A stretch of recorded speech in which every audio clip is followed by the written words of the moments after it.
بسم اللہ الرحمن الرحیم۔ السلام علیکم۔ شرابی اور ایک عالم دین کا مکالمہ۔ شرابی ایک عالم دین سے: جناب مجھے بتائیں، اگر میں کھجوریں کھاؤں تو آپ کو کوئی اعتراض ہے؟ عالم دین: بالکل کوئی اعتراض نہیں۔ شرابی: اگر اس کے ساتھ کچھ جڑی بوٹیاں کھا لوں تو؟ عالم دین: کوئی رکاوٹ نہیں۔ شرابی: اور اگر میں ان میں پانی شامل کر لوں تو؟ عالم دین: بڑے شوق سے پیو۔ شرابی: جب یہ ساری چیزیں جائز اور حلال ہے تو پھر آپ شراب کو کیوں حرام کہتے ہیں؟ حالانکہ اس میں یہی چیزیں تو ہیں جن کے کھانے اور پینے کی اجازت آپ دے رہے ہیں، یعنی کھجوریں، پانی اور جڑی بوٹیاں۔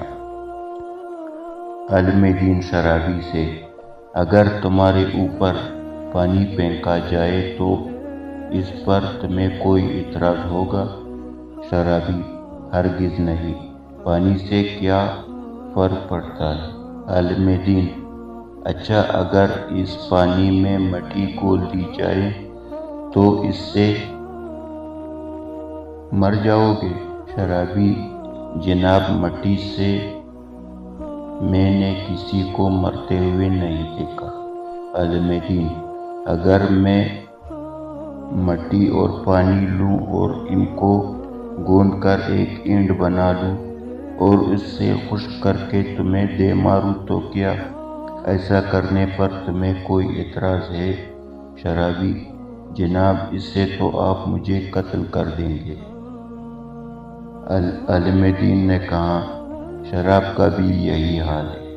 اللہ پاک نے ہم کو جس بات سے روکا ہے اس میں کوئی نہ کوئی مصلحت ہے۔ ہم کو اپنی طرف سے تعویلیں نہیں گھڑنی چاہیے بلکہ اللہ کے احکامات کی پیروی کرنی چاہیے۔